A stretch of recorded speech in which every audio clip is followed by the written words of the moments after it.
Hello, Bill Moore here for Radio Vision Network, and I'm back with another segment of History for My Grandchildren. Today we're going to be talking about the battleship New Jersey, BB-62 as the designation. BB, of course, is the battleship designation.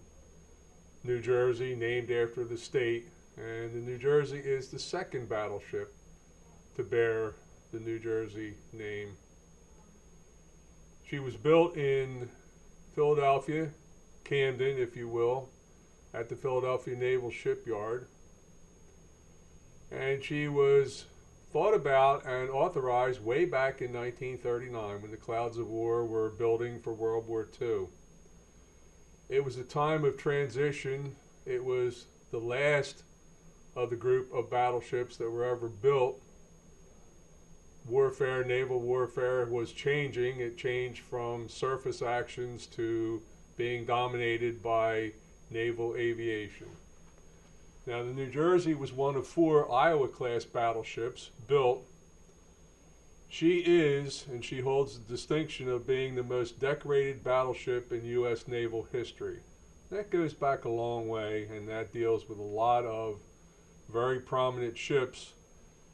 Here's a picture here of the New Jersey permanently moored at Camden, where she's on display. You can go down there and visit her. It's well worth the while. And you can see how the officers and men lived on a World War II battleship. But the New Jersey didn't just make World War II.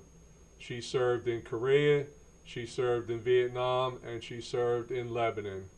The New Jersey's career spanned about 40 years, and that's a long time. She was started building in 1940, and it takes a while to build something as big as a battleship. She was launched right around the anniversary of the sneak attack on Pearl Harbor. She was launched right around December 7th of 1942, just 1 year later, and she was ready to go. She was sponsored by the wife of the governor of New Jersey, Carolyn Edison. I'm wondering, I'm suspecting that there is a connection to the Edison family, but that's something we'll look at another time. Her motto was "Firepower for Freedom." Now, I want to give you some of the stats of the New Jersey, how big she is. She's almost 900 feet long. She weighs 58,000 tons. Now, that's the equivalent of about 29,000 two-ton vehicles. That's right, 29,000 two-ton vehicles. She's 108, almost 110 feet wide. And she draws 29 feet of water. That means that her hull extends down 29 feet. That's quite a ways. And something that big, something almost 900 feet long, moves at a speed of 33 knots. A knot is a term used in nautical, and a knot is slightly faster than a mile per hour. So the New Jersey has a speed somewhere between 35 and 40 miles an hour at top speed. Can you imagine something 900 feet long, 58,000 tons, going at 48 miles an hour? That's something that big to move that fast. Now, her armament was quite spectacular. She had 9 16-inch naval rifles. 16 inches doesn't mean how long it was. It means how big the barrel was. Those 9 guns were in 3 turrets. She had 20 5-inch guns, and they were in 2-gun turrets. Now, those 16-inch naval rifles fired a 2,700-pound shell. That's bigger than a Volkswagen, or heavier than a Volkswagen. And those shells could fire, those guns could fire 23 miles. The 5-inch guns had a 9-mile range. And she had a whole bunch of 20 millimeter and 40 millimeter anti-aircraft guns, because the New Jersey's main mission was to protect the aircraft carriers. I told you just a bit ago that it was a time when naval warfare was changing. It was the end of the battleship era and the beginning of naval aviation dominating. It was the beginning of the fast aircraft carriers.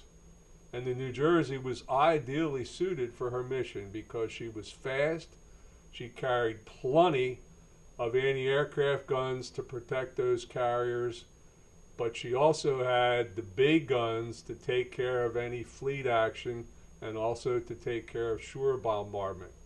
Now let's talk just a minute about the campaign in the Pacific, because that's where the New Jersey went. She was launched, she fitted out, and she trained in the Western Atlantic, away from the war in Europe, and in the Caribbean. By January that year, she passed through the Panama Canal. Yes, she was able to fit through the Panama Canal. I don't think she had a lot of room, being over almost 110 feet wide. But she made it into the Pacific and joined the Pacific Fleet. Now here's a picture of her in action. You see the helmeted figure in the foreground, and he's in one of the anti-aircraft turrets on the New Jersey. That's an aircraft carrier, and if you look very carefully, you can see a Japanese kamikaze about to crash into the aircraft carrier. And you can see all those little plumes up in the air. They're exploding anti-aircraft fire. That's one that got through the screen around the carriers, but not a whole lot got through. Now let's get back to how did the New Jersey get its name, and why was one of the 4 Iowa-class battleships called the New Jersey? Well, it was a political debt that Franklin Roosevelt owed to the governor of New Jersey. The governor of New Jersey, before he was governor, was Secretary of the Navy. And he was one of the influential ones who pushed for the building of these Iowa-class battleships. Not only pushed for them to be built, but pushed for at least one to be built at the Philadelphia Naval Shipyard. And we're going to come back in just a moment. We're going to pause for a commercial, and when we come back, we'll talk more about the battleship New Jersey, BB-62.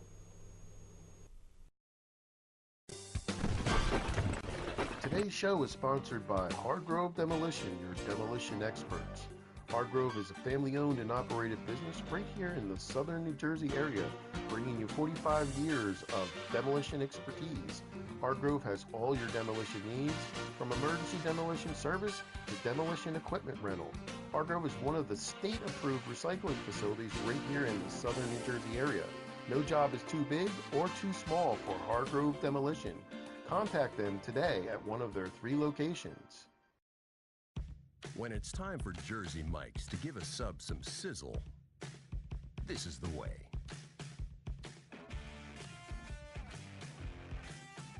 The way it's always been. The way it always should be. The way it always will be.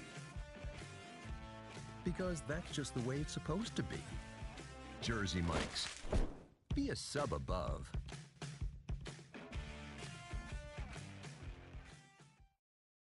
If you haven't been to Speed Raceway, what are you waiting for? You want to live fast? You want to make every second count? Then grab the family. Round up the guys. Speed Raceway is 100,000 square feet of excitement, whether you're a kid or a kid at heart. Speed Raceway is the place for endless fun all summer long. Log on to speedraceway.com or just get here now. When we make Beyond Natural dry dog and cat foods, We start with real meat as the first ingredient. We leave out corn, wheat, and soy. And we own where our dry food is made. 100%. Can other brands say all that? For nutrition you can trust and your pet will enjoy. Does your food go beyond? Learn more at purinabeyond.com. Extra Innings is the nation's premier indoor baseball and softball training center, featuring indoor batting cages, 7 multi-use tunnels, and training rooms. Extra Innings can provide professional instruction, private and group lessons, and the best year-round clinics. Along with a nationally recognized pro shop that features the latest and widest selection of equipment and apparel, our experienced staff can provide you with the right instruction and help you find the best equipment for your ability and budget. Extra Innings, where the game never ends. Today's show has been sponsored by More Than Gifts. Come see our new location in Marlton, New Jersey. Not just gifts, but more. We're back with History for My Grandchildren. I'm Bill Moore, and today we're talking about the Battleship New Jersey. We said that she trained in the Western Atlantic, away from the European theater of operations, and also in the Caribbean. January 7th, she passed through the Panama Canal and into the Pacific for the rest of the Pacific War. She was assigned to Task Force 58, and soon after she was assigned, she was made the flagship for Admiral Raymond Spruance. Her job was to protect the carriers, to provide an anti-aircraft screen around the carriers, along with her accompanying destroyers and cruisers. She participated in all of the major engagements from that time in 44 right up to the end of the war. She bombarded the Marshall Islands. She participated in the attack on the gigantic Japanese naval base at Truk. And those attacks, along with the attendant air attacks, made Truk an isolated base and literally took it out of the war. It wasn't a factor anymore. The U.S. strategy was to move up the island chains closer, ever closer to the home islands of Japan. To do so required Marine landings. And New Jersey was there, had the back of basically every Marine landing from then until the end of the war. She hit Saipan, she hit Tinian, she hit New Guinea. She participated in the Marianas Turkey Shoot. Okay, what was the Marianas Turkey Shoot? Well, in the Marianas, carriers fought carriers, unseen and out of sight of each other, but their aircraft met in the air and fought. And those days, that day of the Marianas Turkey Shoot, over 400 Japanese naval aircraft were lost. But more important, most of those Japanese naval aviators were lost. It literally broke the back of Japanese naval air power. It was a turning point in the Pacific War. It made the winning of the war inevitable for the United States. The Japanese didn't want to admit it at the time, didn't want to admit it in 1945, but they essentially then had lost the war. She encountered kamikaze attacks in Leyte Gulf, and she was then with Task Force 38. And it was in these kamikaze attacks that some of her gunners, her anti-aircraft gunners, were wounded by friendly fire. These kamikazes came from all directions, and it was pretty hectic, and you had gunners firing at planes as they dove on ships, moving ships that were trying to dodge. So you can imagine the smoke, the confusion, and somehow somebody or some buddies had small caliber, small for anti-aircraft 50 caliber, and some of the gunners on New Jersey were wounded. In December of 1944, about a week before Christmas, I think it was December 18th of 1944, the New Jersey, along with her task force was caught in the Great Typhoon of 1944. Typhoon was called Typhoon Cobra. It wasn't a big storm, but it was very, very intense. Even though the New Jersey carried a meteorologist and there were other meteorologists with the fleet, they didn't have the knowledge that we have today about meteorology. They didn't have knowledge, the radar pictures that we have today. So the storm fell on this task force basically unsuspecting, and at the worst possible time because the fleet was carrying on refueling operations. Well, skillful seamanship by the men on the New Jersey and the other capital ships prevented their sinking. But there were 3 destroyers in the group that were lost. 3 destroyers had their backs broken. That means that the ship was carried up over a wave, and because it was unsupported, the ship broke in half. It was a loss of almost 900 seamen. 900 seamen that were not recovered, 900 seamen that drowned in this storm. And it was the destroyers Hull, Monaghan, and Spence, and they went down. Now the New Jersey, along with her task force, returned to the fleet anchorage at Ulithi. Ulithi was a large atoll. I don't have a picture today, but I'll get you one at a later date. And it shows the U.S. naval fleet in Ulithi, and you look, and there's ship after capital ship lined up in rows. Battleships, aircraft carriers, cruisers, destroyers. After Christmas, the New Jersey participated in carrier airstrikes on Formosa, Okinawa, Luzon in the Philippines, and on Hong Kong. This was to destroy the Japanese capability to continue the war. And then in February of 45, she participated in the attack on the island of Iwo Jima. Sulphur Island, when you look at the old sailing charts back in the days of the sailing ships. Sulphur Island because she was a volcanic action. I've spoken previously about Iwo Jima, the largest battle that the Marines were ever in. I've said that it was needed as a base for the fighter planes to accompany the B-29 bombers to bomb the home islands of Japan. And the New Jersey was part of the bombardment force on Iwo, along with a large destroyer screen, destroyers protecting the New Jersey with their anti-aircraft fire. And one of those destroyers was the Hunt, DD-674. Uncle Bob was on that destroyer, so we had a family connection there.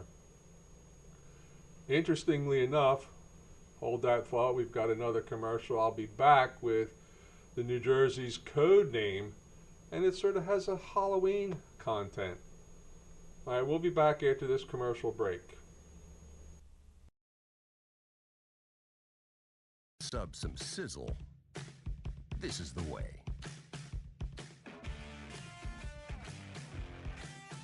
The way it's always been. The way it always should be. The way it always will be. Because that's just the way it's supposed to be. Jersey Mike's. Be a sub above.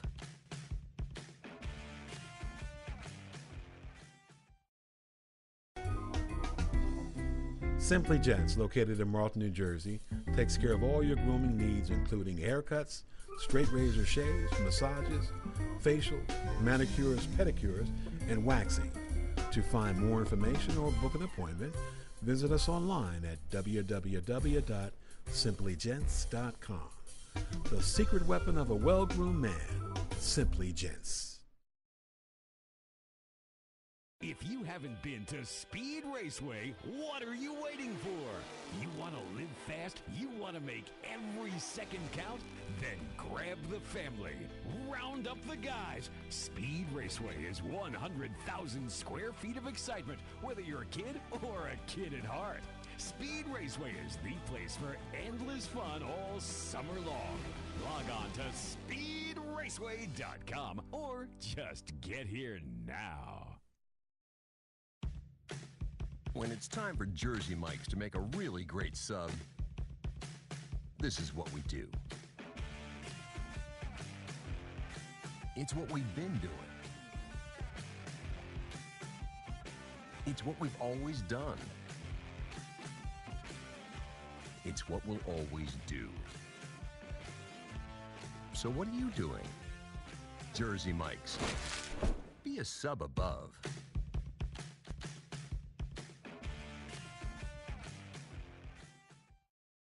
Today's show was brought to you by Alicia Kelly of White Horse RV Center in Williamstown, New Jersey. Alicia is your RV expert.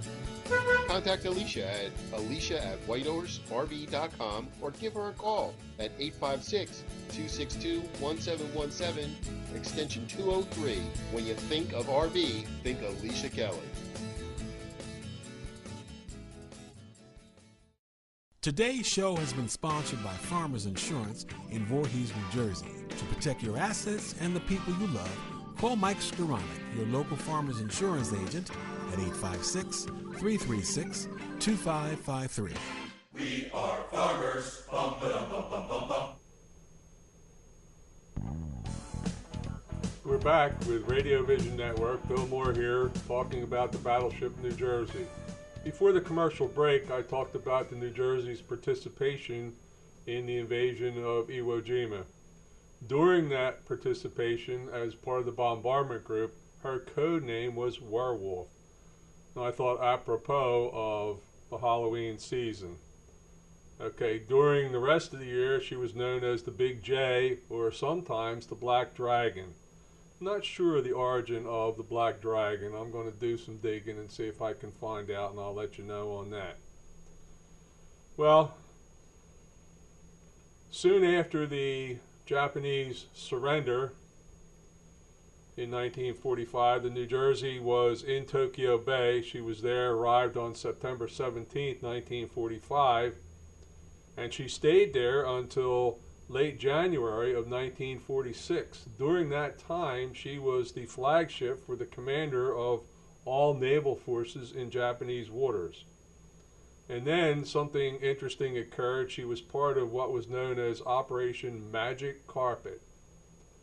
And she took aboard 1,000 troops, and she headed back for the States. She got back to San Francisco on February 10th of 1946.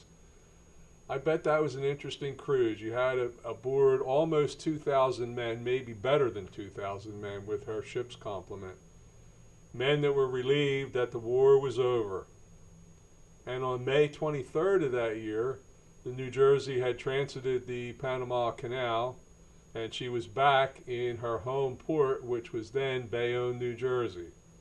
There was a big dock up there where the battleships were home ported. It was referred to as 1010 Dock, and that's where she celebrated her 4th birthday with a party.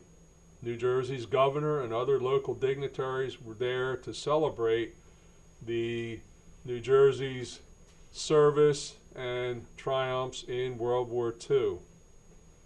Well, after the war, as were an awful lot of the Navy ships, the New Jersey was decommissioned and she was put in mothballs. But it wasn't too long after that that the Korean War broke out, 1950 to 1953. She was recommissioned around Thanksgiving of 1950. And by May of that year, she was refitted, she had trained again, and she was back in the action. And she commenced the bombardment of Korea on May 20th of 1951. And I think the place she hit was Wonsan. And Wonsan didn't go down easily. Shore batteries managed to make a hit on the New Jersey on her #1 turret, and 1 sailor was killed and 2 were wounded. But thankfully, those were the only casualties on the New Jersey during the Korean War. She went up and down the Korean coast, bombarding gun emplacements, troop concentrations, ammo dumps, armored convoys, truck convoys, supply depots, fuel depots. She wreaked havoc on the coast of Korea during the Korean War. Well, by 1953, the armistice had been signed and New Jersey was again sent back to the United States.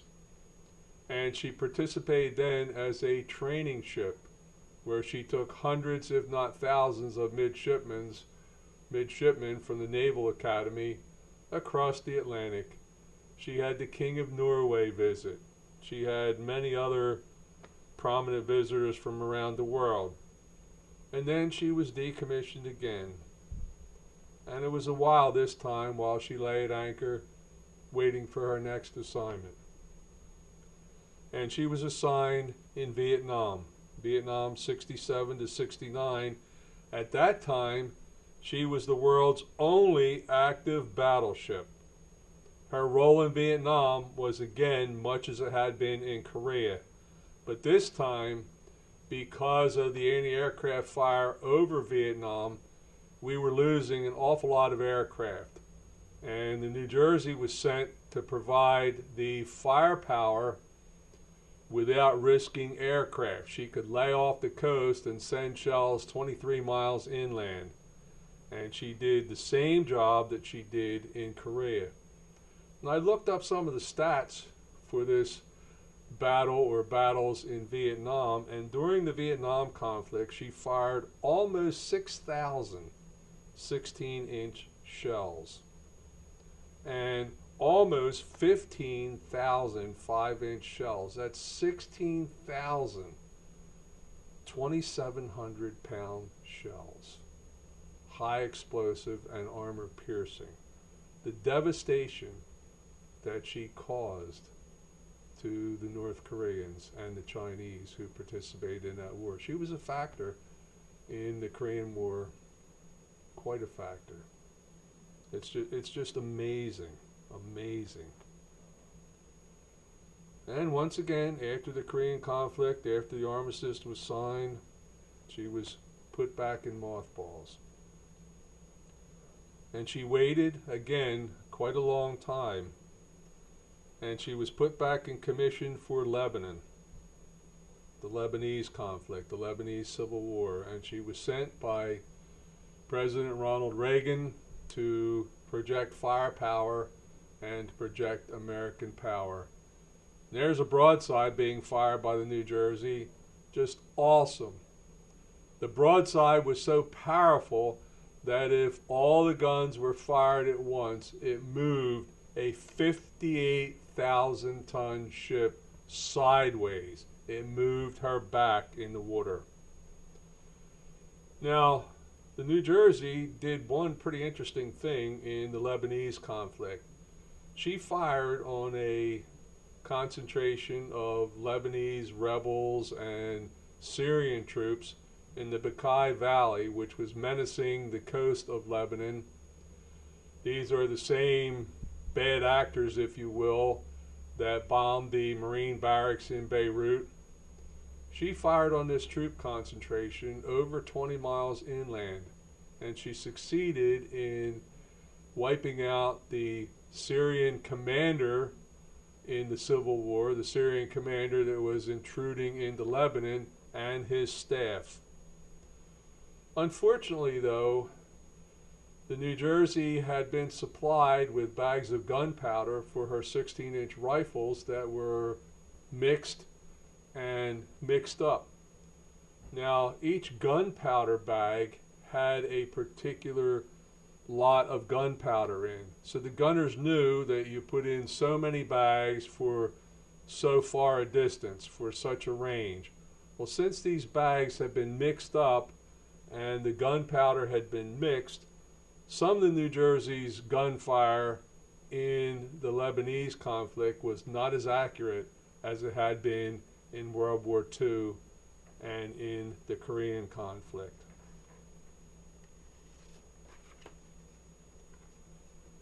Her career, her active battle career, spanned over 40 years. 4 conflicts. Again, the U.S. Navy's most decorated battleship. Thousands and thousands of U.S. Navy sailors served on the New Jersey. When she was decommissioned for the last time, her silver service, and remember, these were capital ships, so they had all the amenities. They had a beautiful silver service, and for years, that silver service was in the governor's mansion at Drumthwacket. But when she was finally decommissioned and authorized to be taken to Camden to be put on display as a museum, the people from the New Jersey asked the governor's mansion if they could have the silver service back on loan. So the silver service is back on the New Jersey where she belongs. Okay? I saw the New Jersey being towed up the river, and quite a sight to see her being towed up and being positioned in Camden. She's open every day for tours. You can arrange to stay overnight on the New Jersey. You can see what it was like to serve on a capital ship in World War II, in Korea, in Vietnam, in the Lebanese conflict in the 1980s. And she was modernized for that Lebanese conflict. That's why she was the one recommissioned, because she could be put back into service quicker than any other. There are several battleships that are on display that you can visit, and I'll go right down the coast. The USS Massachusetts is in Fall River, Mass., and you can take a tour of the Massachusetts. She participated in the invasion of North Africa during the Second World War, and she was fired on by the French fleet. Yes, the Vichy French, who were in cahoots with the Germans, and she took a hit to one of her turrets there. The New Jersey is home ported in Camden, and well worth the trip to go down there and take the tour. The Wisconsin is in Norfolk, Virginia. I've been on the Wisconsin. I've been on the Massachusetts. The North Carolina is in Wilmington, North Carolina, and it is a very good tour on the North Carolina. They've got a film about the actions of the North Carolina, and again, that's worthwhile. I think the Missouri, on which the surrender documents were signed, is home ported in Hawaii. The other Iowa-class battleship, the namesake for the class, the USS Iowa, I think is in Bremerton, Washington, mothballed.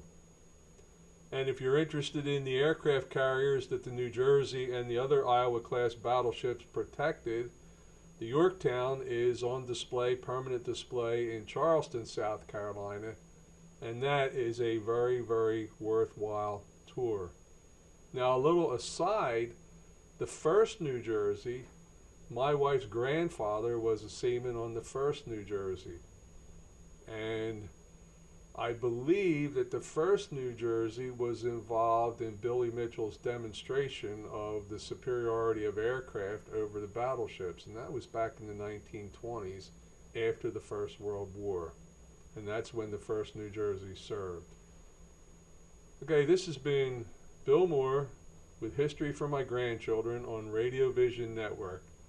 Thanks for watching, and look for us next week with another segment of history that, for one reason or another, is not being taught in our schools. History that we need to talk about, history that is part of our heritage, part of our American heritage. Again, thanks for watching Radio Vision Network. Bill Moore, History for My Grandchildren. Sub some sizzle. This is the way.